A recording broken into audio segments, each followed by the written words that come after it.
Someone wrote to the Telegraph for advice saying every Friday at the pub, his 70-year-old friend gives a running commentary on his sex life. I'm talking numbers, positions, erection successes and failures.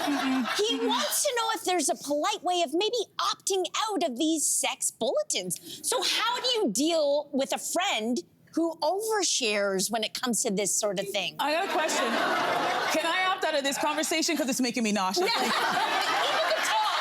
Even the talk For me, I don't know if it's the old-fashioned part of me. I don't know where it comes from, what part of me this comes from, but there's something about a man bragging about his sexual experiences with his partner that turns me off so much. If I was dating a guy and found this out, I'm like, we are done. Yeah.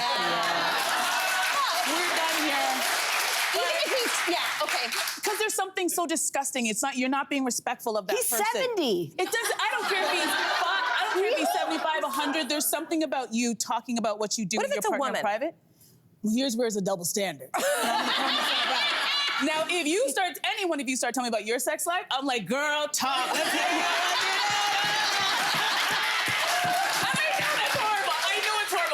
A double standard, and I don't know why I feel that way, but I do. I get it. No, I get it. There's I get nuance it. to be had in it. Like, I definitely feel like I love an oversharer as in general. I do a podcast about unmentionables. I talk about a lot of things, and I will lean in with many people. They'll start being, I'll be like, oh, go on. Tell me more. But then there's the occasional person who starts sharing, and you're just like, you know what? Just put it on lockdown. Like, I don't need to hear anymore. And I'm not sure if it's the way that they're doing it, or if you sense that they're kind of bragging or even making up an embellishment. I don't know what that line is, but you know what I mean? Like, well, if it's kind of like too much. Sometimes if it's a relative, you're like,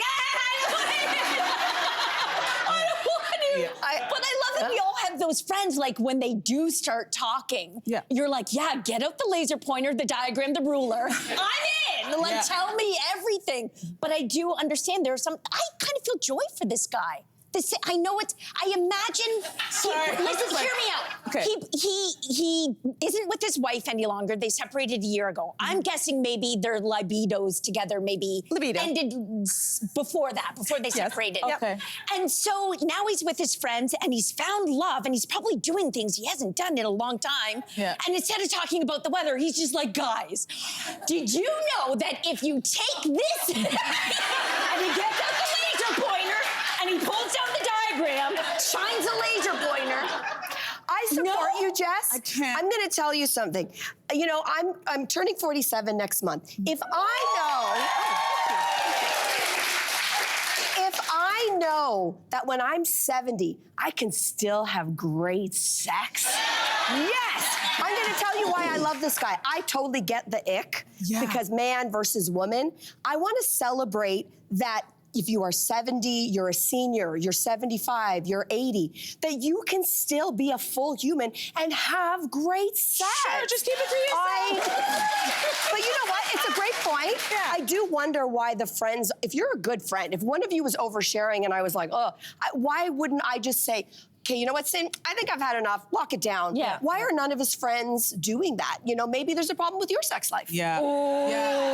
You know what this kind of reminds me of? There's actually a guy that I know from back in the day. He had this girlfriend who liked to overshare about their sexual experiences. And then later on when they broke up, he's like, she shouldn't have done that. I go, why? He goes, because I found out she was talking about our sex life because 2 of her girlfriends came at me afterwards and were like, so, Naomi says that you're really good at such and such, so how about me and you? He's like, so be careful how you are chatting about your sex life. You might be inviting someone to try it out for themselves. Put the laser pointer away. That's the lesson. Hey there, what did you think? Drop your comments below and join the conversation. And don't forget to like and subscribe so you can find more on everything from food and fashion to pop culture and current events. See you soon.